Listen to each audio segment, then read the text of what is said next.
Informativa. As fortes chuvas que fustigaram a cidade de Maputo na madrugada de hoje deixaram um rastro de destruição. Dezenas de casas ficaram alagadas, vias de acesso estão cheias de água e uma cratera foi aberta numa das principais avenidas da capital. Zonas da cidade de Maputo debaixo das águas da chuva. Crateras abrem caminho à força e ameaçam derrubar habitações.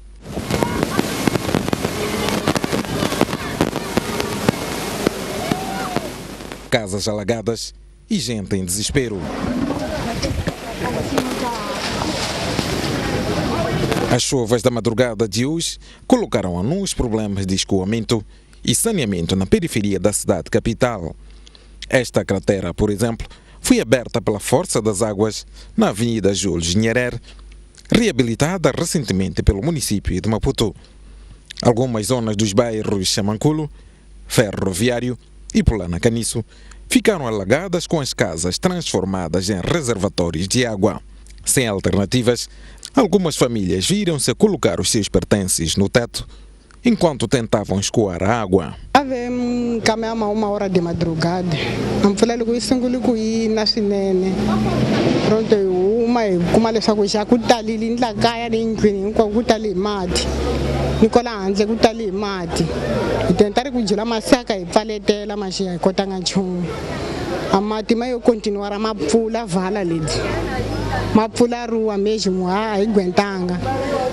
Diliga muito lo a vizinha lo. Na ele cola ante o sistira ya vanga de maneira guenga enxanchumo. Latrinas a transbordar e ruas intransitáveis é outro cenário dramático na periferia da capital. Sentimos-nos mal. O que estamos a tentar fazer é tentar utilizar os nossos meios, que são baldinhos, panelas, para podermos socorrer. Mas o que está a acontecer é que com a estrada nova que foi elevada, fez com que as águas que passavam de um lado para o outro ficassem acumuladas numa zona. Esta água tinha 3 saídas, mas ultimamente não tem nenhuma. A estrada é bem-vinda, mas já está a criar uma barreira ali que a água já consegue já penetrar nas nossas casas. Nós o que pedíamos é que fizessem uma vala para que a água escorresse lá para o outro lado, porque tem uma vala que vai dar a junta. E antes da construção da estrada, como é que era? A água não ficava aqui nos becos. Não enchia a água, isto, mas aquilo, as casas também não entravam, a água não entrava nas casas, mas hoje em dia, como já tem a estrada, está um bocado em cima ali, já é difícil de poder a água passar para o outro lado. Estamos mal, nem dormimos ontem, toda madrugada em pé, água cheia, assim nem sei como vamos fazer para a gente cozinhar, porque tudo está molhado. Outro rastro de chuva é visível no bairro Costa do Sol e ao longo da Avenida Jules Nyerere. A queda de chuva obriga algumas famílias na cidade de Matola a abandonarem as suas residências em busca de zonas seguras. Este é um cenário que se repete por alguns bairros daquela cidade sempre que chove. Em alguns bairros na cidade de Matola o cenário é mesmo este. Residências completamente alagadas. E aqui há 2 decisões. Abandonar a casa para os que têm para onde ir, mas outros são obrigados mesmo a aguentar a água dentro das casas. Casas alagadas, vias de acesso intransitáveis e retirada de bens materiais para zonas seguras é o que se assistiu logo pela manhã desta segunda-feira em alguns bairros da cidade da Matola. A queda da chuva na noite de domingo deixou rastros amargos para alguns moradores, que o diga Dona Lina, residente no bairro da Liberdade há mais de 25 anos. Hoje, onde é que eu hei de ir dormir? Hoje que estou aqui parada com a senhora a entrevistar-me, onde é que eu vou? Vou precisar de dinheiro. Onde tenho dinheiro? Já estraguei as minhas coisas. Se pararem aqui, ver-nos a tirar as coisas, é porque todas estão estragadas. De algum tempo para cá, há quando a construção de uma igreja por cima de uma vala de drenagem neste bairro, sempre que chove os prejuízos são enormes para esta dona de casa. A mesma permitiu o escoamento de água da chuva. Eu não sei, sabe? Ter que me perguntar isso é tirar a minha fúria. É me deixar mais desesperada, porque o desespero que está em mim é muito grande. anualmente, eu tenho que fazer reabilitações daquela casa. A incerteza e a angústia tornaram-se um denominador comum. E é isto, o cenário é este. E sempre que chove, quer dizer, isto volta a repetir-se. No bairro Infilene A, o caso é mais alarmante. São famílias que temem residir em zonas de risco, já decretadas pelas autoridades municipais. Adultos e crianças se empenham na retirada de água dentro de suas casas. Levamos balde, começamos a tirar água dentro, até agora já conseguimos, está um pouco seco. A casa tinha saído aquela ventania passada, compramos barrote e deixamos ali para tentarmos pôr de novo. E aquele barrote já perdemos, já não tem. O Sr. Menete fixou a sua residência há mais de um ano neste local, mesmo sabendo do risco que corria.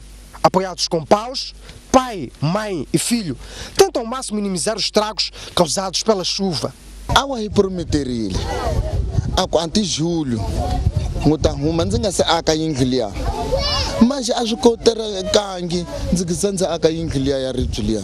Rimate o que se lá mais chance a conhecer. São mais de 20 famílias que moram neste local. E enquanto a chuva continuar a cair, os seus dias continuarão marcados por incertezas e prejuízos enormes. 3 pessoas são dadas como mortas na cidade de Maputo depois de terem sido arrastadas pela água da chuva durante a madrugada chuvosa. As vítimas seguiam num triciclo conhecido por chopela. As 3 pessoas seguiam num triciclo vulgarmente conhecido por chopela e vinham da cidade de Maputo em direção a Matola. Chegado a esta zona, o veículo foi arrastado e os 3 ocupantes desapareceram. Momentos depois, ou algumas horas depois, foram localizados 2 corpos. O terceiro fica ainda por encontrar. A informação foi confirmada pelo presidente do Conselho Municipal da cidade de Maputo, que na tarde desta segunda-feira visitou algumas zonas afetadas, juntamente com o ministro das Obras Públicas, Habitação e Recursos Hídricos. Segundo a história, saíam do bar Majet, iam descendo em direção a Matola, chegando aqui à praça 16 de junho. Na altura chovia muito, certamente não reconheceram a estrada da vala e foram arrastados. E sabemos que dos 3 corpos, 2 já foram recuperados na zona dos caminhos de ferro. Estamos à procura ainda do terceiro corpo e aproveito a apresentar sentimentos de pesar às famílias e também a nossa solidariedade e assegurar que o município e o governo da cidade vão apoiar as famílias enlutadas em tudo o que for necessário para que se realizem funerais condignos e também ajudar as famílias a reencontrar-se, a reerguer-se para as novas frentes. O Gabinete de Emergência do município de Maputo contabilizou mais de 1.600 famílias afetadas e será aberto um centro de acomodação provisório para 130 delas que têm as suas casas alagadas. O nosso Instituto de Gestão de Calamidades está a providenciar apoio imediato para os próximos 72 horas, que é criar condições de acomodação para passarem a noite no local e assegurar a alimentação também para os primeiros 3 dias. Portanto, estamos a fazer isso, está uma equipa neste momento a trabalhar com estas famílias e este apoio tem que acontecer ainda ao longo do dia de hoje. A idilidade não tem registro de estradas cortadas completamente, apenas em algumas foram abertas carteiras que já estão a ser sinalizadas para evitar constrangimentos para os automobilistas. Durante o dia de hoje estivemos a fazer limpezas das sarjetas, tendo em conta que ainda podemos voltar a ter chuvas, que é para quando aparecerem águas termos uma maior capacidade de coleta das águas para os canais que conduzem as águas já até ao mar. Há ainda a confirmação de 5 casas desabadas e David Simango garante que estão disponíveis terrenos para o reassentamento das famílias em causa. Chove, mas continua a crise de água na barragem dos Pequenos Libombos. O Ministro das Obras Públicas, Habitação e Recursos Hídricos adverte que a crise de água potável na cidade de Maputo ainda vai continuar. Há um pouco de chuva por todo o país, mais incidência em algumas zonas que noutras. Infelizmente, dentro da bacia do Umbeluze, aquilo que temos registrado de chuva até hoje não satisfaz. E é por isso que na bacia de Ombeluz e concretamente na barragem dos Pequenos Legumes, a quantidade de reserva que nós temos lá tem estado a diminuir progressivamente. Contamos que com estas chuvas, que cada vez são mais intensas, também possamos ter chuvas significativas dentro da bacia do Ombeluz. Nas outras bacias, algumas já denotam algum escoamento, algumas já atingirem níveis oscilatórios, que estão quase a atingir os níveis de alerta, mas mesmo assim ainda não temos uma situação de cheias. Já tivemos algumas condições de transitabilidade, estou a falar concretamente na bacia do Nhanompa, em Inhambane, mas não temos vias ainda cortadas. Tivemos uma situação também de via cortada entre Manjacaze e Macuaco, mas já foi reposta. E um pouco por todo lado começam a haver estes problemas de erosão que estão sempre ligados à questão de chuvas e que se relaciona com as vias de transitabilidade. Mas é o período chuvoso, sim, e ele está a acontecer um pouco por todo o país. Na bacia do Ombeluz ainda continuamos com a situação crítica, Sr. Ministro? Sim, continuamos com uma situação crítica, porque a percentagem que lá existe, desde que aquela barragem foi construída, estamos nos mínimos em termos daquilo que seria o acostumado. Era desejável que nesta altura que nós já estamos na época chuvosa, pudéssemos ter a bacia acima dos 60% a 70%, que não é o que está a acontecer. Nós estamos com cerca de 13% de água armazenada na bacia, na barragem neste caso. A chuva vai continuar a cair em Maputo e Matola, mas não na mesma intensidade, dada a madrugada desta segunda-feira. A garantia é dada pelo Instituto Nacional de Meteorologia, que diz que nas próximas horas a chuva vai ser menos intensa. Na nossa estação nós tivemos registro de cerca de 130 milímetros em mais ou menos 4 horas. Isso significa que é muita chuva, porque aconteceu que a chuva foi muito intensa e caiu em pouco tempo. É isso que fez que tivéssemos inundações, principalmente na cidade, a zona baixa da cidade, depois também a zona arredores da cidade de Maputo e Matola, tivemos inundações localizadas. Ainda estamos a prever alguma chuva para Maputo, província, cidade de Maputo e Matola, mas já não naquelas quantidades que ocorreram. Mas a província de Gaza e Inhambane ainda vai registrar chuvas acima de 50 milímetros em 24 horas, principalmente a região costeira. Em relação ao mar, nós estamos a prever, principalmente pois os distritos estão ao longo da costa das províncias de Maputo e Gaza, poderão registrar ventos fortes, são ventos que poderão chegar aos 80 km por hora e são ventos bastante fortes. Olhamos agora para um outro ângulo de informações, o pagamento das dívidas moçambicanas. O país confirmou hoje que não vai pagar a prestação de 60 milhões de dólares de dívida da Ematum por falta de condições. O Ministério da Economia e Finanças diz que o pagamento deste e de outros empréstimos passa pela renegociação da dívida comercial do país. Moçambique está em incumprimento. O país assume que vai falhar o pagamento da dívida da Ematum nos prazos acordados. O Ministério da Economia e Finanças vem por esta via informar aos detentores dos 726.524.000 dólares que o pagamento da prestação dos juros dos títulos no montante global de 59.756.599 dólares devidos a 18 de janeiro de 2017 não será feito pela República de Moçambique. O Estado vai falhar o pagamento da dívida por falta de condições e porque a dívida é insustentável.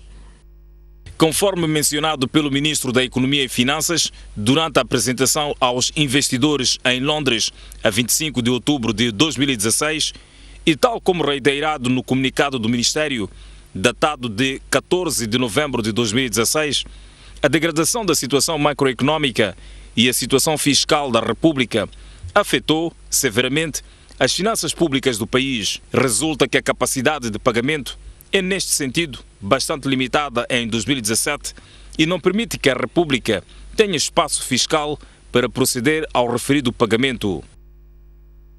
O incumprimento acontece depois das autoridades moçambicanas terem renegociado a dívida da Ematum com os credores em abril do ano passado. Foi o próprio Ministro da Economia e Finanças, Adriano Malian, que conseguiu alargar os prazos de pagamento, assim como baixar as prestações. Os assessores estiveram com todos os investidores. Depois da segunda fase eu fui falar com cada um aquilo que se chama roadshow, que é basicamente explicar a situação económica, as perspectivas de crescimento, que é para dar mais confiança aos investidores. No fundo, o que o governo quer agora é uma nova negociação com os credores da Imatum e os restantes financiadores, tal como explica o comunicado. O Ministério está cometido a engajar-se num processo colaborativo com os credores externos da dívida comercial da República de Moçambique, consistente com as melhores práticas internacionais, com o objetivo de encontrar uma solução dentro dos parâmetros de sustentabilidade da dívida definidos pelo FMI para países de baixa renda. O Ministério reconhece a importância da manutenção de parceria duradoura com credores da dívida externa comercial e, por isso, o seu apoio na resolução deste problema da dívida será crítico para o futuro e sucesso do país. Para esclarecer a situação aos credores, o governo diz que estes devem entrar em contato com os seus assessores legais e financeiros, as empresas White & Case LLP e Lazard Frère. O economista João Mosca diz que o incumprimento de Moçambique é revelador das dificuldades económicas que o país atravessa. Já o diretor adjunto da CTA, Eduardo Senco, diz que a decisão vai manchar a imagem do país. O incumprimento de Moçambique no pagamento da dívida da Imatum não surpreende o economista João Mosca. Não deve ser surpresa que Moçambique tenha falhado o pagamento, porque já falhou anteriormente também. Neste caso é sobre o serviço da dívida, significa os juros que a dívida tem.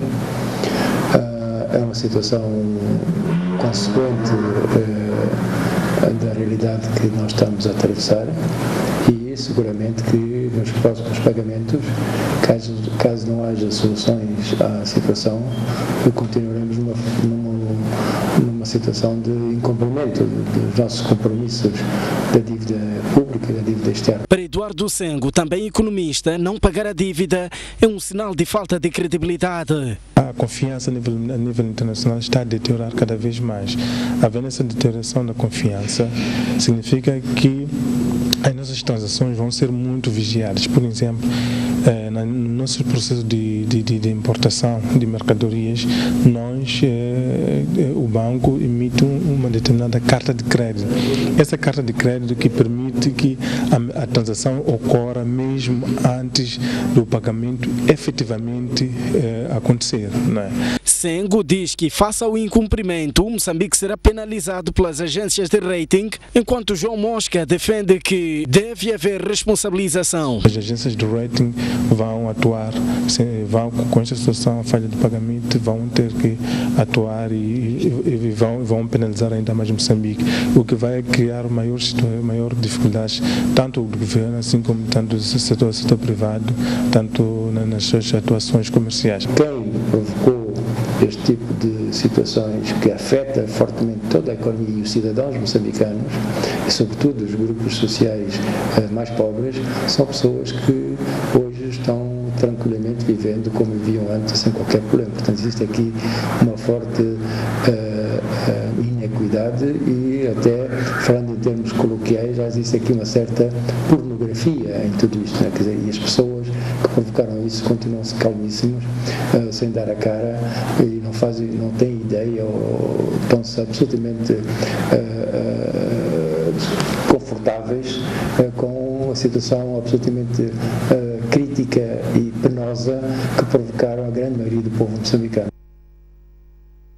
Hoje o julgamento do caso de violência doméstica em que a vítima é Josina Machel. O acusado nega que tenha agredido a queixosa e apresenta as suas provas em tribunal.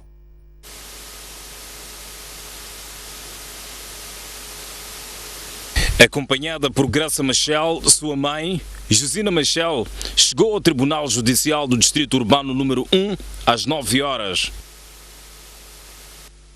Minutos depois, chegava ao tribunal Rufino Licuco, acusado de ter agredido a ex-namorada Josina Machel em outubro de 2015.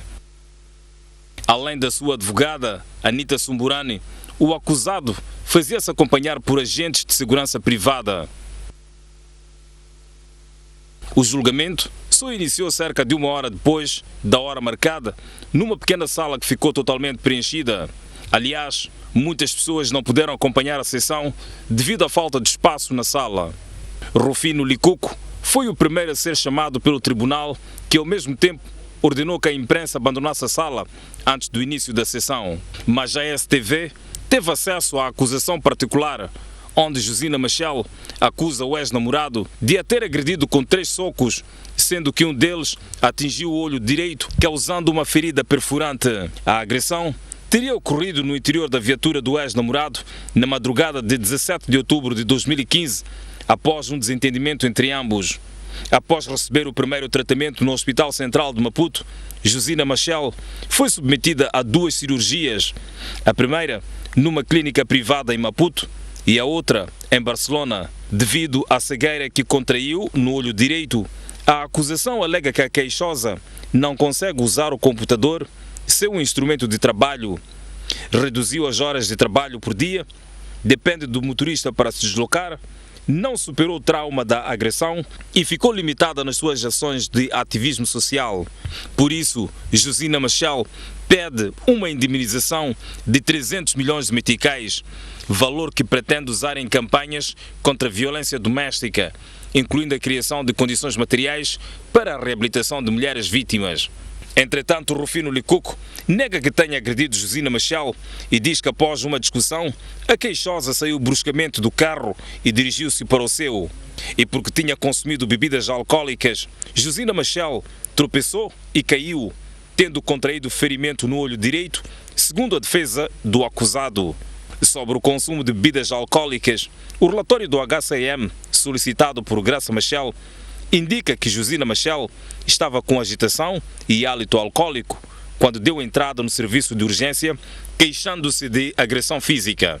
O acusado diz ainda que a queixosa teve problemas no olho direito e justifica que ela teve transplante há quase 20 anos. Rufino Licuco fala ainda de ameaças da família da Josina e diz que teve conhecimento através de mensagens de alerta enviadas pela ex-namorada.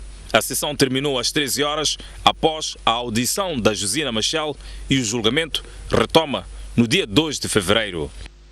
Entretanto, o mesmo caso de violência doméstica já foi julgado na África do Sul. A defesa diz que Rufino Licuco já foi ouvido e que não pode ser julgado 2 vezes pelos mesmos factos e já pediu o arquivamento do processo.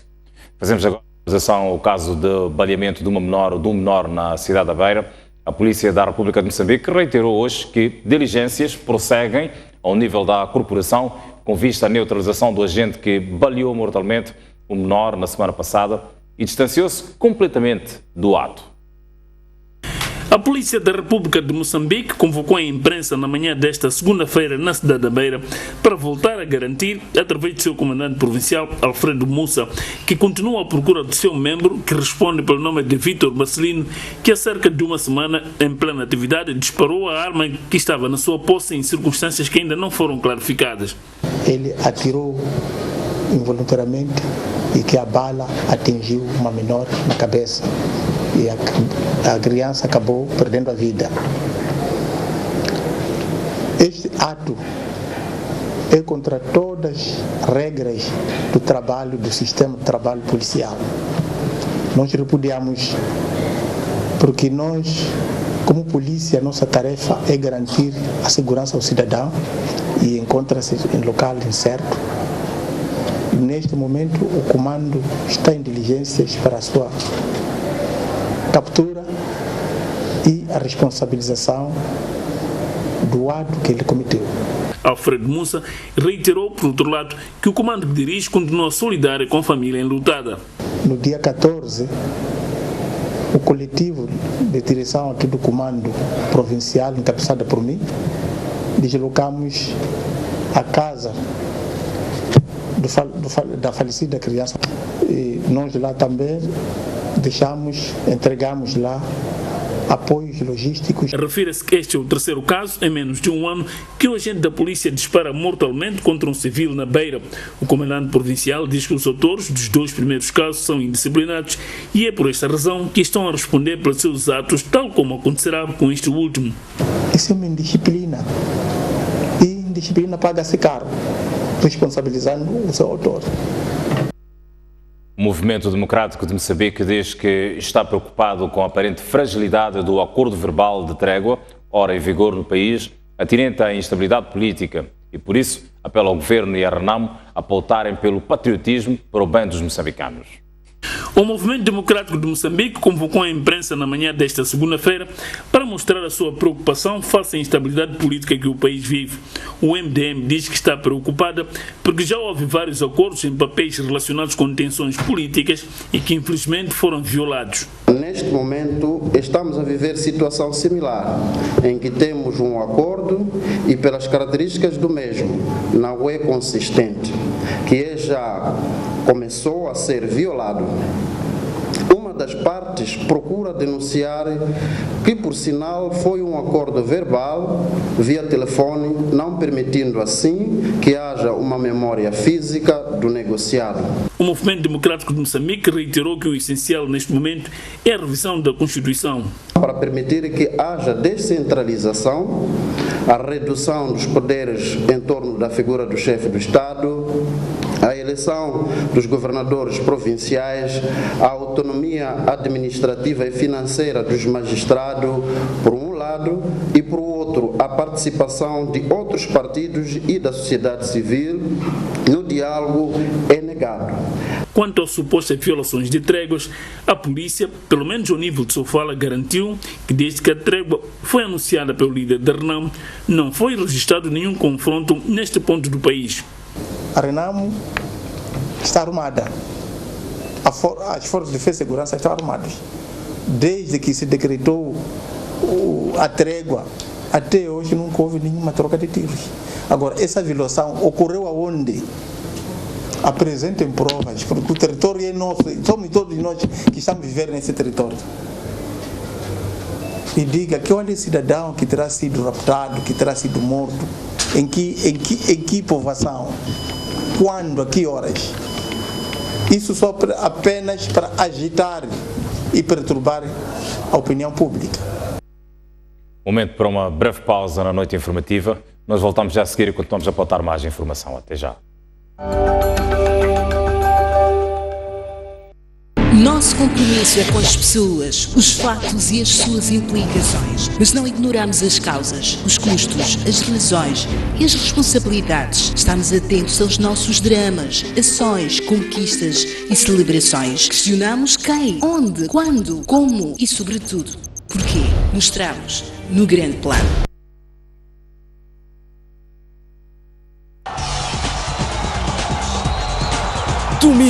Domingo, você acompanha as principais incidências do final de semana desportivo. A arte e magia das estrelas.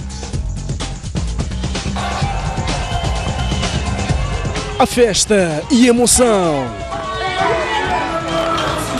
O registro dos momentos mais marcantes do desporto moçambicano. Ganhar e ganhar. Comentários fundamentados de figuras abalizadas e incontornáveis. Nós temos de estar ao nosso melhor nível. A gente tem que procurar alternativas. Tudo isto e muito mais no programa Ao Ataque.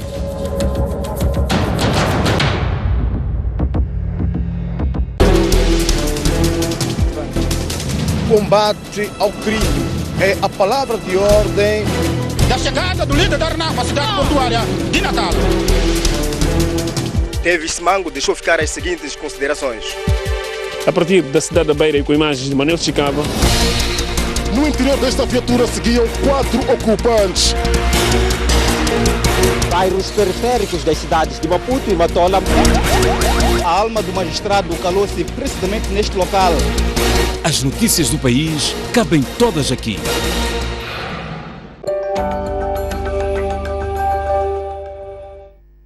Seguimos com as notícias na noite informativa. A Inspeção Nacional das Atividades Económicas arrecadou em 2016 19,2 milhões de meticais em multas, como resultado de irregularidades detectadas em 637 estabelecimentos comerciais. Neste ano, a INAI vai começar a fiscalizar a produção, venda e o transporte do cimento nacional. A venda de produtos fora do prazo, a adulteração do peso e a falta de afixação de preços são algumas das irregularidades que levaram a Inspeção Nacional das Atividades Econômicas a multar 637 estabelecimentos comerciais, dos mais de 20 mil fiscalizados em 2016. Num valor total de 19.221.391 meticais.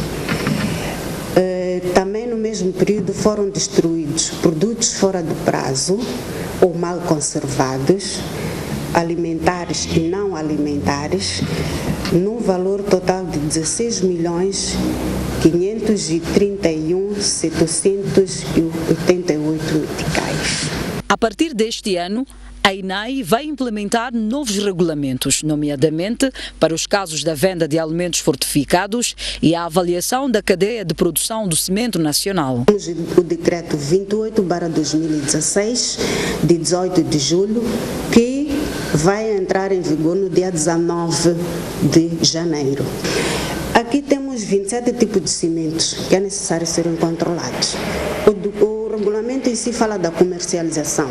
A questão que se levanta é, será que os locais onde nós estamos a comercializar o cimento são os mais ideais? Nos primeiros 15 dias de 2017, a INAI fiscalizou cerca de 80 estabelecimentos comerciais em todo o país, na sua maioria padarias, onde foi constatado que ainda persistem problemas de higiene.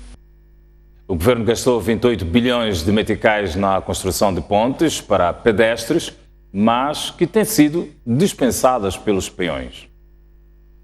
O troço que sai da Avenida OUA ao bairro Jorge Dimitrov, na Estrada Nacional número 1, é conhecido pelo movimento de pessoas que, sem observância das regras de trânsito, atravessam a estrada. Em 2012, foram construídas 3 pontes para pedestres. A ideia era garantir uma travessia segura, mas apenas a ponte que está de frente do cemitério de Ghenghene é usada com alguma regularidade.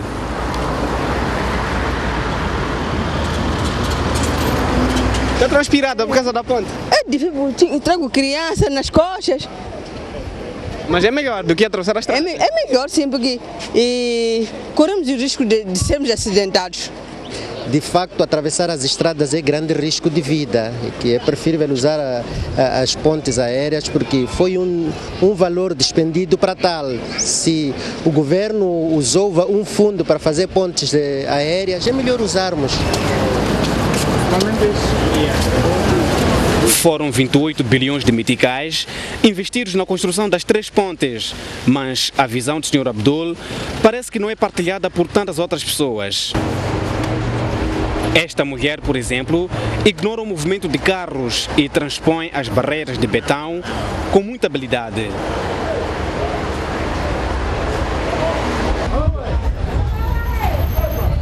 Esta outra leva alguns minutos no separador central, enquanto procura uma oportunidade para transpor estas estruturas com pouco mais de 1 metro de altura.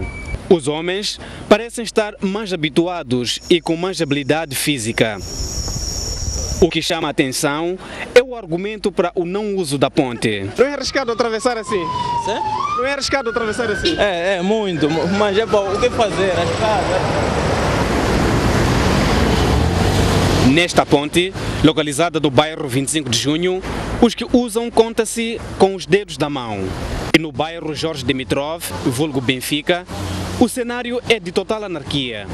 Homens, mulheres e crianças misturam-se ao frenesim dos automobilistas e o resultado é esta confusão. Por que não usam a ponte? É por causa da pressa daqui para aqui, enquanto eu vou para aqui. Para a ponta tem direito de usar. Desculpa atravessar para aqui na estrada. Uma desculpa que não faz o mínimo sentido, principalmente para a Administração Nacional de Estradas. É importante que usem as pontes pedonais que lá estão, porque elas foram colocadas para esse efeito, mesmo para reduzir o nível de acidentes que podem ocorrer no momento da travessia. Já esta ponte metálica, que está de frente do Hospital Psiquiátrico de Infulene, não foi montada pelo governo e também quase que não é usada. Aquela ponte foi concebida como uma forma de uma demonstração que um investidor queria apresentar o seu produto aquele local foi indicado para o efeito e ela foi lá concebida. E de fato, depois dela ter sido concebida, era mais para fins publicitários e ao mesmo tempo para a travessia de peões. Se calhar o que falta da nossa parte é simplesmente desmontar a ponte e colocá-la de forma adequada para que as pessoas consigam fazer a subida e depois a descida do outro lado da estrada. Esta ponte tem a particularidade de ter um erro de engenharia. O ângulo é bastante acentuado, o que exige muito esforço para poder subir. E naturalmente que pessoas idosas e também crianças têm dificuldades para poder atravessar desta estrutura metálica. Na verdade, mesmo eu já estou certamente ofegante porque não é fácil fazer essas escadas para poder atravessar para outra margem. E apesar de ser uma infraestrutura em que o Estado não gastou nada para a sua montagem, a verdade é que devia ser esse mesmo Estado a exigir o cumprimento das normas de engenharia. Gaspar Chirinda e Ricardo Machava, STV. Completamente ofegante, Ricardo Machava. Olhamos agora as notícias do estrangeiro. Os Estados Unidos da América enviam um contingente de mais de 3.000 soldados fortemente armados para a Polónia. O destacamento militar, o maior desde o fim da Guerra Fria, faz parte da resposta da NATO às movimentações militares russas na Ucrânia, nomeadamente a ocupação da Crimeia em 2014 e também na Síria.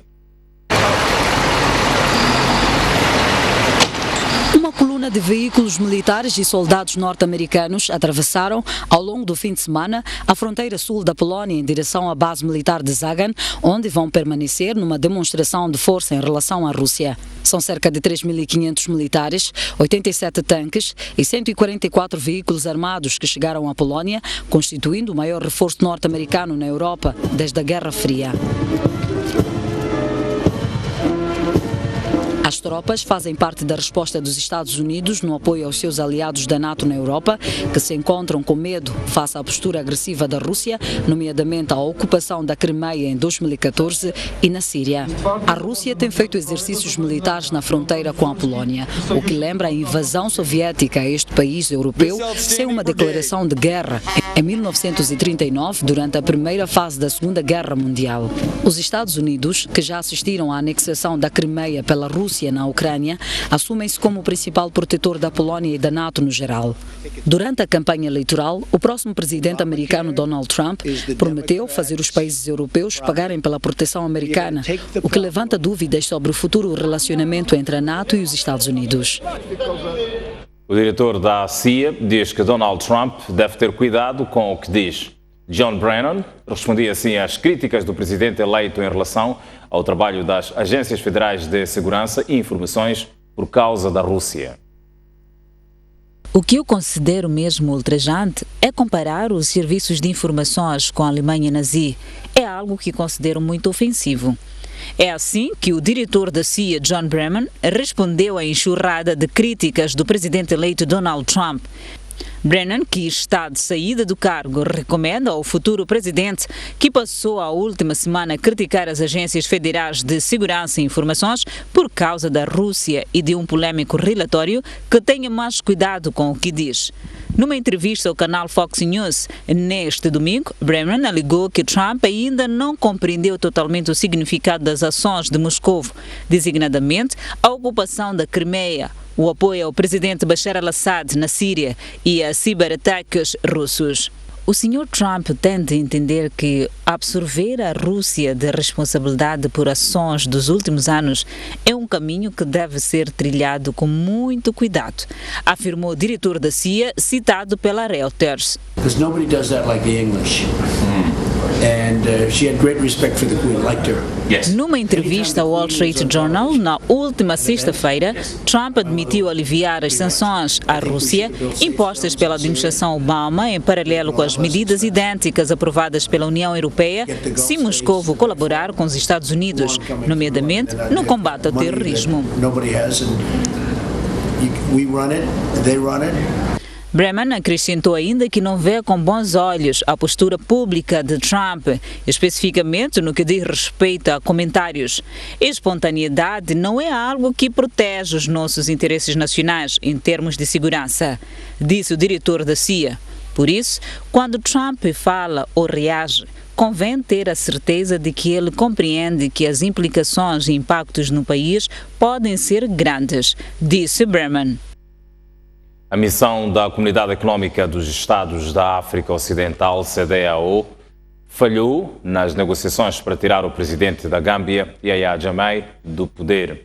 A via militar é a próxima a considerar, numa altura em que faltam 3 dias para o fim do mandato de Jammeh no poder há 22 anos. Depois de 2 dias de negociações em Banjul, capital da Gâmbia, os líderes da CEDEAO deixaram o país este fim de semana sem nenhum acordo para tirar Jammeh do poder, que perdeu nas eleições de dezembro do ano passado. A missão foi liderada pelo presidente nigeriano Muhammadu Buhari, integrando também sua homóloga da Libéria, Ellen Johnson Sirleaf, e o ex-presidente do Ghana, John Dramani Mahama. Depois de vários encontros, a missão não teve êxito, admitiu Geoffrey Onyema, chefe da diplomacia nigeriana, afirmando que a CEDEAO continua determinada em encontrar uma solução pacífica que respeita a Constituição da Gâmbia e que reflita a vontade do povo. Yahya Jammeh tornou claro que não pretende abandonar o poder até que o Supremo Tribunal da Gâmbia decida sobre o requerimento interposto pelo seu partido que pede a anulação das eleições. Entretanto, o tribunal já anunciou que, devido à falta de juízes, não poderá analisar o requerimento nos próximos meses. Neste momento, o presidente eleito, Adama Barrow, encontra-se no Senegal, para onde seguiu depois de participar da Cimeira África-França em Bamako, no Mali. Barrow vai ficar no vizinho Senegal até quinta-feira, dia em que poderá tomar posse, caso Jammeh resigne. O bloco regional CEDEAO ainda continua a considerar uma intervenção militar e já preparou uma força liderada pelo Senegal. A Nigéria já fez saber que tem cerca de 800 homens para atuar caso Jammeh continue a recusar abandonar o poder. A União Africana anunciou que deixará de reconhecer Jammeh como líder legítimo da Gâmbia a partir de 19 de janeiro e alertou sobre sérias consequências se suas ações levassem à perda de vidas.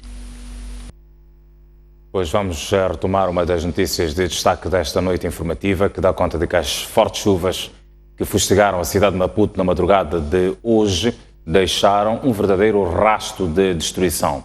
Dezenas de casas ficaram alagadas, vias de acesso estão cheias de água e uma cratera foi aberta numa das principais avenidas da capital, precisamente a Avenida Júlio Nyerere.